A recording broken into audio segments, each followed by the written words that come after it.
Cent Paul's media ഇപ്പോൾ നിൽക്കുന്നത് Malankara orthodox സുറിയാനി സഭയുടെ ബോംബെ ഭദ്രാസനത്തിലെ വാശി അരമനയിലാണ്. ഇവിടെ നമ്മൾ എത്തിയിരിക്കുന്നത് മലങ്കര ഓർത്തഡോക്സ് സുറിയാനി സഭയുടെ വിശ്വാസം, പഠനം, സേവനം ഇങ്ങനെയുള്ള കാര്യങ്ങളെപ്പറ്റി ഇവിടുത്തെ തിരുമേനിയുമായി ഒന്ന് സംസാരിക്കുവാനാണ്. ബോംബെ ഭദ്രാസനാധിപൻ അഭിമന്യ ഗീവർഗീസ് മാർ കൂർലോസ് തിരുമനസിനോട് ഒരല്പസമയം നമുക്ക് സംസാരിക്കാം.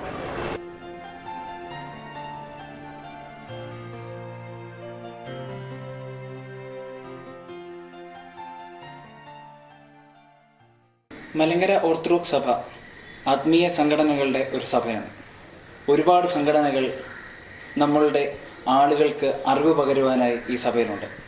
എങ്കിലും 100% പുരോഗതി എത്തി എന്ന് നമ്മൾ അവകാശപ്പെടുന്ന NGOsismൽ പൂർണ്ണമായ വികസനം ഇല്ല എന്നുള്ളത് വാസ്തവമാണ്. അത്തരത്തിലുള്ള പ്രവർത്തനങ്ങൾ എങ്ങനെ നമുക്കിതിൽ കൊണ്ടുവരുവാൻ കഴിയും? പൂർണ്ണമായും ആക്ടിവിറ്റീസ് നിറഞ്ഞ ഈ പ്രസ്ഥാനത്തിൽ എങ്ങനെ ആളുകളെ നമ്മുടെ സഭയിലേക്ക്, സഭയുടെ ചാരിറ്റി പ്രവർത്തനങ്ങളിലേക്ക് ഉൾക്കൊള്ളിക്കുവാൻ കഴിയും? എത്തരത്തിൽ നമ്മുടെ സഭയുടെ മോട്ടോ നമുക്ക് പ്രാവർത്തികമാക്കുവാൻ കഴിയും? NGOsന്റെ മോട്ടോ എന്ന് പറയുന്നത് വർഷിപ്പ്, സ്റ്റഡി ആൻഡ് സർവീസ്. ചെറുപ്പക്കാർ ഈ 3 മേഖലകളും ശ്രദ്ധ വെച്ച് നീങ്ങാനാണ് ദൈവം പ്രതീക്ഷിക്കുന്നത്, സഭ വിവക്ഷിക്കുന്നത്, NGOsism രൂപം കൊടുത്തിരിക്കുന്നത്. ഇത് 100% പൂർണ്ണമായി എന്ന് പറയുന്നത് സ്വർഗരാജ്യത്തിൽ നമ്മളെല്ലാം എത്തിയാൽ പോലും പൂർത്തീകരിക്കാനൊക്കെ. അവിടെ എപ്പോഴും എവർ ഗ്രോയിങ് ഓർഗനൈസേഷനായിട്ട് ഇതിനെ കാണുകയും അതിന് ഇടയിലുള്ള വെല്ലുവിളികളെ മനസ്സിലാക്കുകയും ആ വെല്ലുവിളികളെ അഡ്രസ്സ് ചെയ്യാനുള്ള ശക്തി ആർജിക്കുകയും അതിനുള്ള സംവിധാനങ്ങൾ ക്രമീകരിക്കുകയും ചെയ്യുന്നവർ കൂടി മാത്രമേ ഉള്ളൂ. ആരാധന എന്ന് പറയുന്നത് ദൈവജനം മുഴുവനും അതിർത്തിയില്ലാതെ പൂർണ്ണമായി ആരാധനയുടെ സമൃദ്ധിയിൽ ആനന്ദിക്കുവാൻ സാധിക്കുന്നതിലേക്ക് എത്തിച്ചേരണം. നിർഭാഗ്യവശാൽ അത് ഭാഗികമായിട്ട് പോലും പൂർത്തീകരിക്കപ്പെടുന്നില്ല എന്നാണ് എൻ്റെ ഭയം. എന്നാൽ NGOsism ഊന്നൽ കൊടുക്കുന്നത് യുവജനങ്ങൾ ഇതിൻ്റെ അന്തസത്ത മനസ്സിലാക്കി അനുഗ്രഹരമായിട്ട് സമർപ്പണത്തോടെ, ദൈവാശ്രയത്തോടെ, അന്വേഷണ ബോധത്തോടെ, റിസർച്ച് മൈൻഡോടുകൂടി ഈ കാര്യത്തിൽ ശ്രദ്ധ വെച്ച് നീങ്ങണം എന്നുള്ളതാണ്. പഠനം എന്ന് പറയുന്നത് അനുഭവത്തിൽ കാണുന്നത് പോലെ ധാരാളം പേര് പഠനത്തിലോ സഭയുടെ വിശ്വാസം മനസ്സിലാക്കുന്നതിനോ തിരുവചനം ഗ്രഹിക്കുന്നതിനോ ഉത്സാഹിക്കാത്ത ഒരു സാഹചര്യമാണ് ഭാഗ്യമായിട്ടെങ്കിലും കാണാൻ സാധിക്കുന്നത്. ഇവിടെ വളരെ സമർപ്പണത്തോടുകൂടി നല്ല ഉത്സാഹത്തോടെ ആ കാര്യത്തിൽ ശ്രദ്ധ വയ്ക്കുവാനായിട്ട് സാധിക്കണം. പിതാക്കന്മാരെക്കുറിച്ചോ സഭയുടെ വിശ്വാസത്തെക്കുറിച്ചോ ആരാധന ജീവിതശൈലിയെക്കുറിച്ചോ ഒക്കെ മനസ്സിലാക്കാൻ സാധിക്കണം.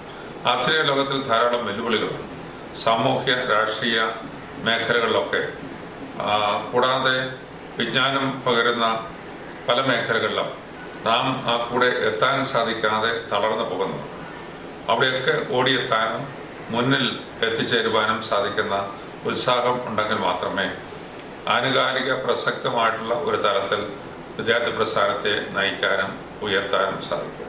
അതുകൊണ്ട് ഇന്ന മേഖല എന്നുള്ളതല്ല, സാഹിത്യരംഗമായാലും രാഷ്ട്രീയ രംഗമായാലും സയൻസ് ആൻഡ് ടെക്നോളജിയുടെ മേഖലകളിലാണെങ്കിലും അക്ഷരങ്ങൾ കൂട്ടി വായിക്കാനായിട്ട് പഠിക്കുകയും ഇതൊക്കെ ഗ്രഹിക്കുവാനുള്ള ഉത്സാഹം വളർത്തുകയും അതിനനുസരിച്ച് തിരുവചനത്തിൻ്റെയോ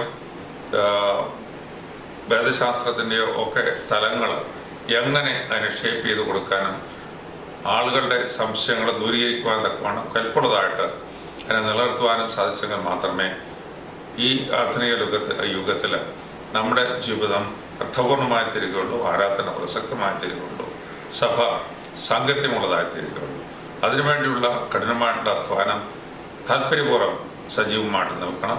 ഇത് മനുഷ്യൻ വെപ്രാളം പിടിക്കുകയല്ല. പരിശുദ്ധാത്മാവ് നമുക്ക് ഇവയെല്ലാം, ഈ രഹസ്യങ്ങളൊക്കെ പരസ്യമായി കൈമാറും എന്നുള്ള വിശ്വാസത്തോടുകൂടി, ദൈവാശ്രയത്തോടുകൂടി അതിൽ പ്രവേശിക്കുകയും ഈ ഉത്സാഹം വേർതിരിക്കുകയും ചെയ്യും. സേവനം എന്ന് പറയുന്നതാണ് മറ്റൊരു തലത്തിലുള്ളത്. ഈ സേവനം പല യൂണിറ്റുകളിലും വ്യക്തികളായിട്ടും ഒക്കെ പല കാര്യങ്ങൾ ചെയ്യുന്നുണ്ടെങ്കിലും പൊതുവിൽ ഒരുമിച്ച് കൂടി ചില പ്രോജക്റ്റുകളും പദ്ധതികളും ആസൂത്രണം ചെയ്താൽ കുറെ കൂടെ സജീവമായി ആ ദർശനം ഏറ്റുവാങ്ങുന്നതായിട്ട് കാണാം. മറ്റുള്ളവർക്ക് മാതൃകയായിട്ട് വളരെ അനുഗ്രഹമായിട്ടുള്ള പല ശുശ്രൂഷകൾ നിർവഹിക്കാനായിട്ട് സാധിക്കും. അതിനുവേണ്ടിയുള്ള ഒരു ഉത്സാഹവും സമർപ്പണവും നമുക്ക് ആവശ്യമായിട്ടുണ്ട്. കാരണം കടൽ പോലെ കിടക്കുന്നതാണ് മനുഷ്യൻ്റെ ആവശ്യങ്ങളും നൊമ്പരങ്ങളും പുതിയ വെല്ലുവിളികളും. പ്രകൃതിക്ഷോഭവും പ്രതികൂലമായ സാഹചര്യങ്ങളും വരുമ്പോൾ ഈ ആവശ്യങ്ങളൊക്കെ 10 മടങ്ങായിട്ട് വർദ്ധിക്കുകയാണ്. എന്നാൽ ഇതിനെല്ലാം മധ്യത്തിൽ യുവജനങ്ങൾക്ക് അനുഗ്രഹകരമായ പല ശുശ്രൂഷകൾ ചെയ്യാനായിട്ട് സാധിക്കും.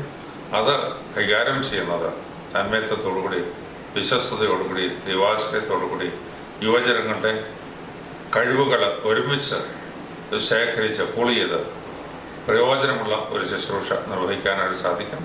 അത് യുവജനങ്ങൾ മാത്രമല്ല, ഇടവകയും പ്രായമായവരും മാതാപിതാക്കളും പ്രിയപ്പെട്ടവരുമൊക്കെ അതിന് പ്രോത്സാഹനം നൽകുന്ന, സഹായസ്ഥം നേടുന്ന നല്ല അവസരങ്ങൾ ഉണ്ടാവുകയും ചെയ്യും.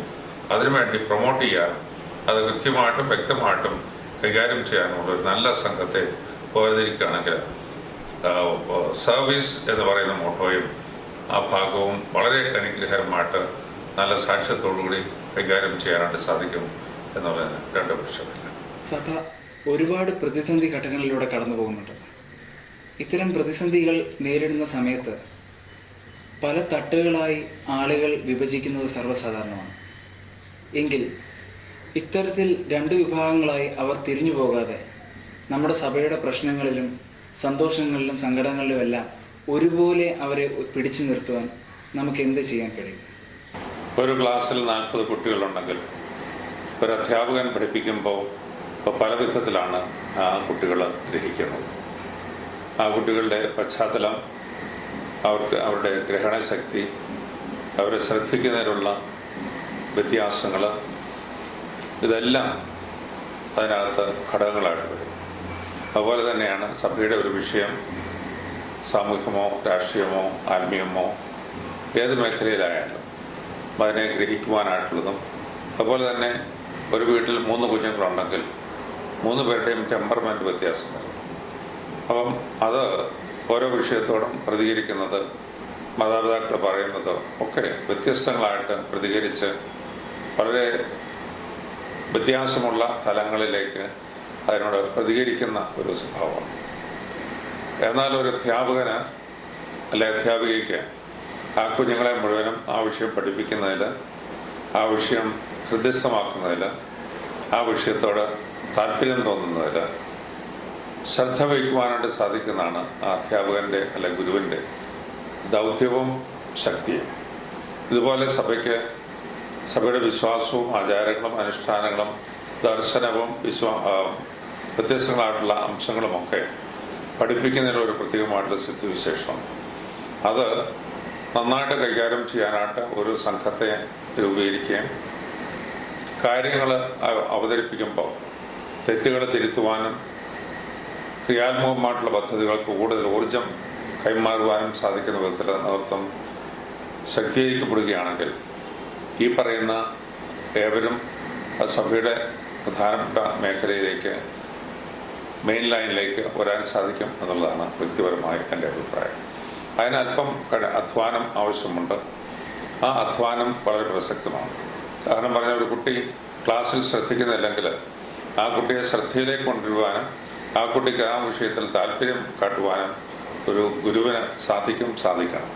ഇതുപോലെ സഭയുടെ നിർണായകമായിട്ടുള്ള മേഖലകളെ ശ്രദ്ധയോടെ കൈകാര്യം ചെയ്യുവാനായിട്ട് പ്രാപ്തിയുള്ളവരായിട്ട് അവരെ ഒരുക്കുവാനുള്ള ഒരു ദൗത്യമുണ്ട്. അതിനെക്കുറിച്ച് അതിൽ അടിസ്ഥാനപരമായ സഭയുടെ വിശ്വാസം എന്താണ്, ആചാരങ്ങളും അനുഷ്ഠാനങ്ങളും എന്തിനു വേണ്ടിയാണ്, സ്വർഗരാജ്യവുമായിട്ടുള്ള അതിൻ്റെ ബന്ധം എന്താണ്, ആ ബന്ധം ദൃഢീകരിക്കുവാനുള്ള മാർഗം എന്താണ്, ഇതൊക്കെ മനസ്സിലാക്കി അവരെ നയിക്കുവാനുള്ള ഉത്തരവാദിത്വം കൂട്ടായിട്ട് അത് പുരോഹിതന്മാരും അന്മായക്കാരും പ്രത്യേകിച്ചും അധ്യാത്മ സംഘടനകളുടെ നേതാക്കളുമൊക്കെ സജീവമായിട്ട് ബന്ധപ്പെടുകയാണെങ്കിൽ ആ കാര്യം നിർവഹിക്കാനായിട്ട് സാധിക്കും. അതിനൊരു സമർപ്പണവും ദൈവാശ്രയവും പരിശുദ്ധാത്മാവിനെ നടത്തിപ്പിനെ കുറിച്ചുള്ള താല്പര്യവും ഉണ്ടെങ്കിൽ തീർച്ചയായും അത് നടന്നിരിക്കും. കാരണം നമ്മേക്കാൾ ദൈവത്തിന് ഇതൊക്കെ താല്പര്യമുള്ളതാണ്. ആ രീതിയിൽ ഇതൊക്കെ നയിക്കേണ്ടതാണ്. നമ്മുടെ സഭ വിശ്വാസത്തിൽ അടിസ്ഥാനപ്പെട്ടതാണ്. ഒരുപാട് തരത്തിലുള്ള വിശ്വാസങ്ങൾ നമ്മളെ പഠിപ്പിക്കുന്നുമുണ്ട്. എങ്കിൽ ഈ വന്ന കാലത്ത് ഏവരും വിദ്യാഭ്യാസ സമ്പന്നരാണ്. അത്തരത്തിലുള്ള വിദ്യാഭ്യാസത്തിൻ്റെ കീഴിൽ നമ്മൾ സയൻസിനെ അടിസ്ഥാനപ്പെടുത്തി പലപ്പോഴും വിശ്വാസത്തെ അളക്കാറുണ്ട്. അത്തരത്തിലുള്ള അളക്കലുകളിൽ നമ്മുടെ സഭയുടെ വിശ്വാസത്തെ പലപ്പോഴും നമ്മൾ സംശയിക്കാറുണ്ട്. അത്തരത്തിലുള്ള സംശയങ്ങളെ എങ്ങനെ നമുക്ക് ആ സംശയങ്ങൾക്കുള്ള ഉത്തരങ്ങൾ നൽകുവാൻ കഴിയും? അത്തരത്തിലുള്ള ഉത്തരങ്ങൾ നൽകുവാൻ പുരോഹിതന്മാരും അൽമായരും ഒരുപോലെ ശ്രമിച്ചാൽ കഴിയില്ലേ? ആധുനിക യുഗത്തിൽ രണ്ട് വ്യത്യസ്തമായിട്ടുള്ള തലങ്ങളുണ്ട്. ഒന്ന്, ധാരാളം വെല്ലുവിളികളുണ്ട്. മറുവശത്ത് അതിലേറെ സാധ്യതകളുണ്ട്. ഈ സാധ്യതകൾ ശാസ്ത്രത്തിൻ്റെ പുരോഗമനത്തിലോ ആധുനിക യുഗത്തിലെ ഭൗതിക ലോകത്തിലുള്ള വളർച്ചയോ മാത്രമല്ല, ആത്മീയ രംഗത്തും വളരെയേറെ സാധ്യതകളുള്ള ഒരു കാലഘട്ടത്തിലാണ് നാം ജീവിക്കുന്നത്. നമ്മുടെ മുമ്പിലുള്ള വിവരങ്ങളും വിശദീകരണങ്ങളും അറിവുകളും ജ്ഞാനവും വെളിപ്പെടുത്തലുകളുമൊക്കെ ഒരുമിച്ച് വായിക്കുവാനാണ് ഒരു ക്രിസ്ത്യാനിക്കുള്ള ഉത്തരവാദിത്വവും ഭാഗ്യവും. തിരുവചനത്തിൻ്റെ അക്ഷരങ്ങളോ ഈ ലോകത്തിൽ തിരുവവതാരം ചെയ്ത രക്ഷകനെക്കുറിച്ചുള്ള അറിവോ മനസ്സിലാക്കിയിട്ടും ഉൾക്കൊള്ളാതെ ധാരാളം കോടാനുകോടികൾ ജീവിക്കുമ്പോൾ ജനിക്കുന്ന അതിന് അമ്മയുടെ ഉദരത്തിൽ വെച്ച് തന്നെ ഈ വിശ്വാസമൊക്കെ ഏറ്റുവാങ്ങുവാൻ ഭാഗ്യം കിട്ടിയ മാർത്തോമായുടെ സന്തതികളാണ് നാം എന്നുള്ളത് അഭിമാനിക്കാൻ മാത്രമല്ല, അനുഭവത്തിലും ആവേശത്തിലും സമർപ്പണത്തിലും സാക്ഷ്യത്തിലും ഉയർത്തിക്കാട്ടുവാനുള്ള വലിയ ദൗത്യമാണ് നമുക്കുള്ളത്. അതിനുള്ളൊരു സാധ്യതയുടെ വാതായനം തുറക്കുന്ന ഒരു കാലഘട്ടമാണ്. നമ്മൾ ആ ഭൗതിക ലോകത്തിലെ നേട്ടങ്ങളെക്കുറിച്ച് ഭയപ്പെടുകയോ ശാസ്ത്രത്തിൻ്റെ വളർച്ചയിൽ വേദനിക്കുകയോ ചെയ്യാനല്ല. ഇതെല്ലാം ദൈവതിരുനാമ മഹത്വത്തിനായിട്ട് സഭയുടെ കൊമ്പ് ഉയരുവാൻ, തിരുവചനത്തിലെ അക്ഷരങ്ങളെ കുറെ കൂടെ വിശദീകരിക്കുവാൻ, ദൈവ വിജ്ഞാനം ഏറ്റുവാങ്ങുന്നത് മനുഷ്യർക്ക് കൈമാറി കൊടുക്കുവാൻ ഭാഗ്യകരമായിട്ടുള്ള അനുഭവമായിട്ട് കാണുകയും അതിനനുസരിച്ച് അതിനെ വേർതിരിക്കുവാനായിട്ട് ഉത്സാഹിക്കുകയും ചെയ്താൽ വലിയ മാറ്റങ്ങൾ സംഭവിക്കും എന്നുള്ളൊരു തർക്കമൊന്നുമില്ല. നമുക്ക് ധൈര്യത്തോടെ, പ്രത്യാശയോടെ, ദൈവാശ്രയത്തോടെ ദൈവം നമുക്ക് കൈമാറി തന്ന താലന്തുകൾ വിനയപൂർവ്വം സ്വീകരിക്കുകയും താലന്തുകൾ ഉപമയിൽ പറയുന്ന പോലെ ആത്മാർത്ഥമായിട്ട് അത് വർദ്ധിപ്പിക്കുവാനായിട്ട് ഉത്സാഹിക്കുകയും ആ വർധനവ് പൊതുവിൽ ആ ജ്ഞാനവും വിവരങ്ങളും ഉൾക്കൊള്ളുന്നത് മാത്രമല്ല, മറ്റുള്ളവർക്ക് പങ്കിട്ട് കൊടുത്ത് അവരെയും പ്രതിഭയിൽ, വിശ്വാസത്തിൽ, വിശുദ്ധിയിൽ, വിജ്ഞാനത്തിൽ വളർത്തിയെടുക്കുവാനായിട്ട് ഉത്സാഹിക്കുകയും അങ്ങനെ സജീവമായിട്ടുള്ള ഒരു സഭയുടെ അരുമസന്താനങ്ങളായി ദൈവജനത്തെ ഒരുക്കുകയും മറ്റുള്ളവരെ അതിലേക്ക് ആകർഷിക്കുകയും ചെയ്ത് തിരുവചനത്തിൻ്റെ പ്രസക്തിയും രക്ഷകനായ യേശുവിൻ്റെ അന്ത്യ സന്ദേശം ലോകം മുഴുവനും സുവിശേഷം അറിയിക്കുവാനുള്ള വലിയ ദൗത്യം ധാർമ്മികമായിട്ട് ഏറ്റെടുത്ത് പരിശുദ്ധാത്മാവാണ് നമ്മെ നയിക്കുന്നതെന്നുള്ള ഉറച്ച ബോധ്യത്തോടുകൂടി പരിശുദ്ധാത്മാവിൻ്റെ നയിക്കലിൽ ശരണപ്പെട്ട് അനുഗ്രഹകരമായിട്ടുള്ള ഈ ശുശ്രൂഷകൾ നിർവഹിക്കുവാൻ വലിയ ഉത്തരവാദിത്വമുണ്ട്. മലങ്കര സഭ മാർത്തോമാ ശ്ലീഹായുടെ പിതൃത്വം ഏറ്റുവാങ്ങുന്നു എങ്കിലും മാർത്തോമാ ശ്ലീഹ ചെയ്ത ശുശ്രൂഷയിൽ ഏറ്റവും പ്രധാനമായിട്ടുള്ള സുവിശേഷീകരണം നമുക്ക് ഗൗരവമായിട്ടുള്ളൊരു വിഷയമായി പ്രായോഗിക തലത്തിൽ ഇതുവരെയും എത്തിയിട്ടില്ല എന്നുള്ളൊരു ദുഃഖസത്യം പൂർണ്ണമായിട്ട് ഏറ്റുവാങ്ങി ആ വലിയ ശുശ്രൂഷയിൽ ജീവിതത്തിൽ കൂടി വേർതിരിക്കുവാനുള്ള പിതാക്കന്മാരുടെ ഊന്നൽ ഉൾക്കൊണ്ടും നമ്മുടെ വ്യക്തിപരമായിട്ടുള്ള ജീവിതവും സാമൂഹ്യമായിട്ടുള്ള സമർപ്പണവും ശുദ്ധീകരിക്കപ്പെട്ട് കൂടുതൽ സമർപ്പണത്തോടെ, കൂടുതൽ ഭക്തിയോടെ, വിശ്വാസത്തോടെ യേശു ക്രിസ്തുവിനെ പ്രഘോഷിക്കുവാനും തിരുവചനം ഘോഷിക്കുവാനും സ്വർഗരാജ്യത്തിലേക്ക്, ദൈവരാജ്യത്തിലേക്ക് ദൈവജനത്തെ നയിക്കുവാനും ഉള്ള വലിയ ഉത്തരവാദിത്വം അനുഗ്രഹകരമായിട്ട് പൂർത്തീകരിക്കേണ്ടതാണ്. അതിന് സഹായകരമായി ആധ്യാത്മികതയും ആധ്യാത്മിക സംഘടനകളും ആത്മീയമായിട്ടുള്ള പ്രബുദ്ധതയും കൂട്ടായ്മയും ആരാധനയും വിശ്വാസപരമായ കാര്യങ്ങൾ പഠിക്കുവാനുള്ള ഉത്സാഹവും മനുഷ്യരുടെ നൊമ്പരങ്ങൾ പോക്കുന്ന സാമൂഹ്യ ക്ഷേമ പദ്ധതികളിൽ സമർപ്പണത്തോടെ വർദ്ധിക്കുന്നതും ഏറ്റവും പ്രധാനപ്പെട്ട സംഗതിയാണ്. ഇതെല്ലാം പരസ്പരം പൂരകങ്ങളായി നിലനിൽക്കുന്ന അംശങ്ങളാണെന്ന് ഓർത്ത് പ്രാർത്ഥിച്ച് പ്രവർത്തിച്ച് സമർപ്പിച്ച് നല്ല സാക്ഷ്യത്തോടെ മുന്നേറുവാൻ തക്കവണ്ണം ദൈവത്തിൻ്റെ പരിശുദ്ധാത്മാവ് നമ്മെ നയിക്കട്ടെ. ദൈവം എവരെയും അനുഗ്രഹിക്കും.